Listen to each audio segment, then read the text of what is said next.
Hallelujah. तो आज हम परमेश्वर के कलाम में जाएंगे, हम कुछ बातों को जो है सीखेंगे। हालेलुया। सबसे पहले जो आज हमारा टॉपिक है वो है परमेश्वर के वचन को क्या करना, बाइबल के वचन को क्या करना, मनन करना। हम क्या है बहुत बार वचन पढ़ते हैं परंतु मनन नहीं करते हैं। हालेलुया। मनन होता है परमेश्वर का जो कलाम हमने पढ़ा है उसके ऊपर उसको दोबारा अपने दिल में, अपने मन में लेके जाना, हमारे भीतर वो परमेश्वर का जो वचन है वो हमारे जीवनों में राज्य करे। हालेलुया। तो क्या है, हमें सबसे पहले मैंने जो है पिछले दिनों में बताया था कि हमें सबसे पहले क्या करना चाहिए कि अपनी प्रार्थना का क्या है, समय निर्धारित करना है। हालेलुया। समय क्या करना है, निर्धारित करना है। ठीक है, आप सुबह का टाइम चुन सकते हो, शाम का टाइम चुन सकते हो, कोई भी समय जो आप अपने लिए निर्धारित कर सकते हो। और अगर परमेश्वर के कलाम में से सीखे तो सबसे जो उत्तम समय प्रार्थना करने का वो कौन सा है? सुबह 3 से लेकर 6 बजे तक का समय सबसे उत्तम है। हालेलुया। तो क्या है, हमें जब भी है अपने लिए वचन पढ़ने के लिए, बाइबल पढ़ने के लिए, प्रार्थना करने के लिए, और क्या है सबसे पहले जो है अपने लिए समय निर्धारित करना है, परमेश्वर का पवित्र वचन पढ़ना है और उसके ऊपर मनन करना है। मनन करने का मतलब है परमेश्वर की अगुवाई को तलाशना हमारे जीवन में। हालेलुया। क्या है, हम बहुत बार जो है क्या है, जब हम वचन पढ़ते हैं तो हम अपने आप की क्या करते हैं, परमेश्वर का वचन एक शीशे के समान है, एक दर्पण के समान है, और उसके बीच में हम अपने क्या देखते हैं, अपने आप को जांचते हैं, अपने आप को देखते हैं कि परमेश्वर का वचन तो ये कहता है परंतु मैं क्या कर रहा हूं। हालेलुया। परमेश्वर का वचन तो मुझे ये सिखाता है, मैं क्या कर रहा हूं। जहां परमेश्वर का वचन हमें ये करने के लिए कहता है मैं ये करता ही नहीं हूं। अगर मैं नहीं करता तो मैंने स्टार्ट करना है। हालेलुया।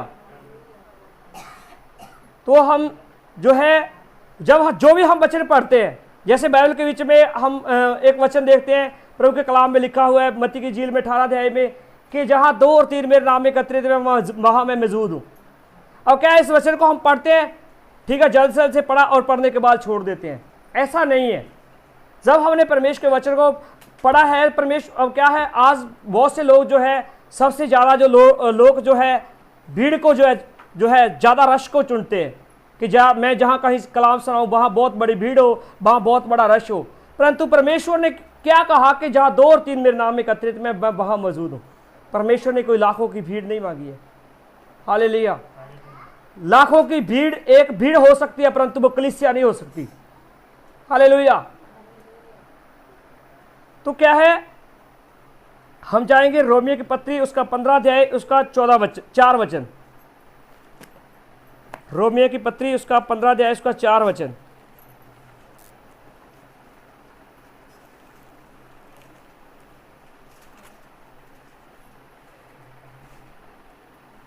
तो जहां लिखा है जितनी बातें पहले से लिखी गई हैं वे हमारी शिक्षा के लिए लिखी गई हैं कि हम धीरज और पवित्र शास्त्र के प्रोत्साहन के द्वारा आशा रखें।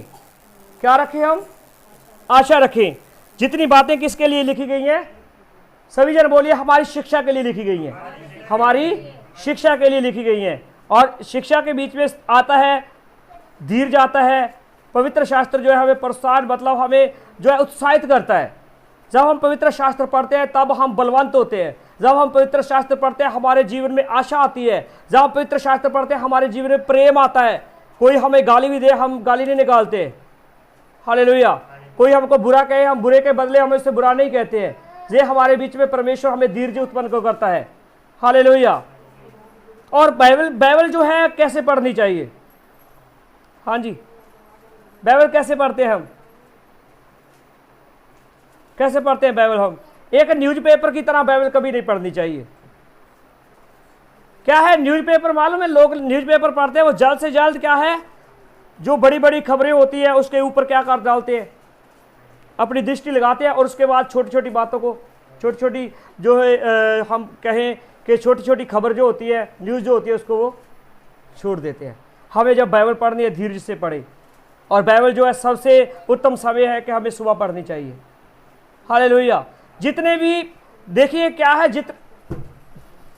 जितने भी टीचर्स लोग हैं, हालेलुया, टीचर मालूम है, जो शिक्षक होते हैं, जितने भी टीचर को आप सुनोगे तो वो कहते हैं सबसे उत्तम समय है सुबह सुबह का।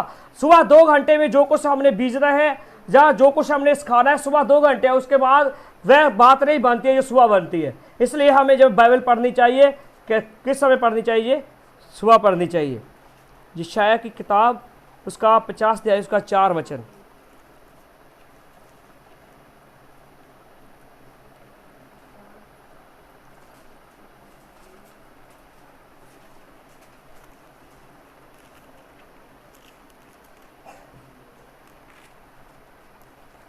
जहां लिखा है 4 वचन में लिखा है, प्रभु यहोवा ने मुझे सीखने वालों की सी जीभ दी और मैं थके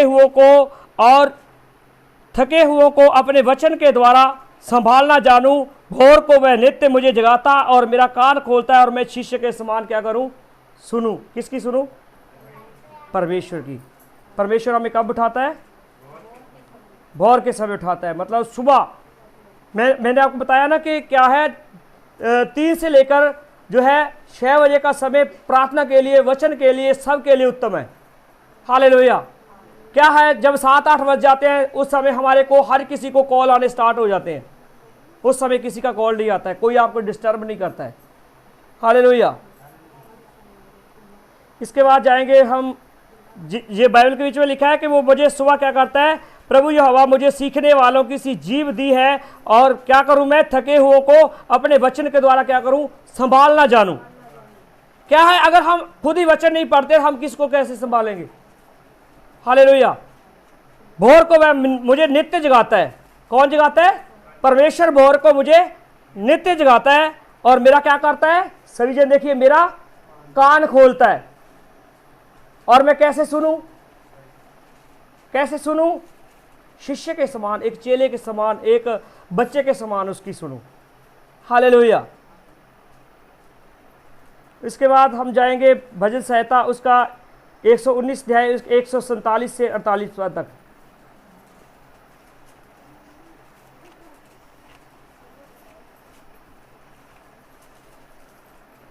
भजन संहिता उसका 119 अध्याय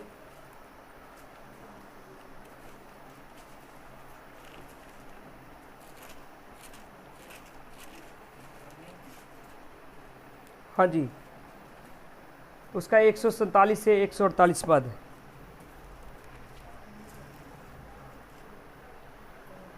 तो जहां लिखा है, मैंने पौ फटने से पहले दुहाई दी। परमेश्वर का दास क्या लिख रहा है जहां? मैंने कब दुहाई दी? सबीर बोलिए, मैंने कब दुहाई दी? पौ फटने से पहले। मतलब पौ क्या है? सूरज निकलने से पहले, सूरज की पहली किरण निकलने से पहले उसने जो पौ, मतलब सुबह जो होता है ना, जिसे हम रोशनी बोलते हैं, सूरज के चढ़ने से पहले कह रहा है कि मैंने क्या की? दुहाई दी और मेरी आशा तेरे वचनों पर थी। मेरी आशा किस पर है? परमेश्वर के वचनों के ऊपर। हालेलुया। मेरी आंखें रात के एकाएक पैर से पहले खुल गई और मैंने तेरे वचन पर क्या करूं? ध्यान करूं। मैं तेरे वचन पर क्या करूं? ध्यान करूं। आज क्या है, सुबह उठते हैं हम, सबसे पहले हम रात को अपने क्या बना के सोते हैं? प्लान बना के सोते हैं। सुबह उठ के मैंने क्या करना है? मैं ये करूंगा। सुबह उठ के मैं ये करूंगा। सुबह उठ के मैं ये करूंगा। परंतु नहीं, हमने परमेश्वर का वचन पढ़ना है सबसे पहले। इसके लिए आप अपनी क्या बनाएं? योजना बनाएं। आप अपने लिए 10 मिनट, 15 मिनट, 20 मिनट, जितना भी आप चाहते हो उतना परमेश्वर के लिए आप समय निर्धारित कीजिए। हालेलुया। अजरा की किताब उसका 7 अध्याय उसका 10 वचन। अजरा की किताब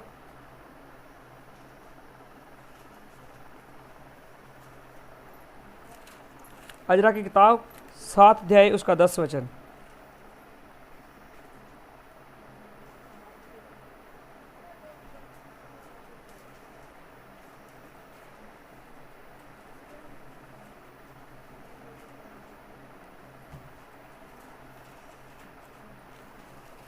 हालेलुया।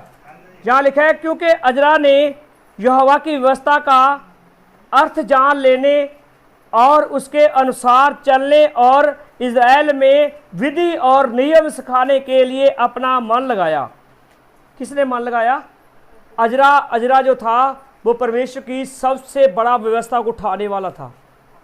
ठीक है, गिरी हुई व्यवस्था, परमेश्वर का जो वचन जो लोगों के बीच में से, उनके मनों में से दूर हो गया था, उसने आके दोबारा फिर से उस व्यवस्था को क्या किया, कायम किया। हालेलुया।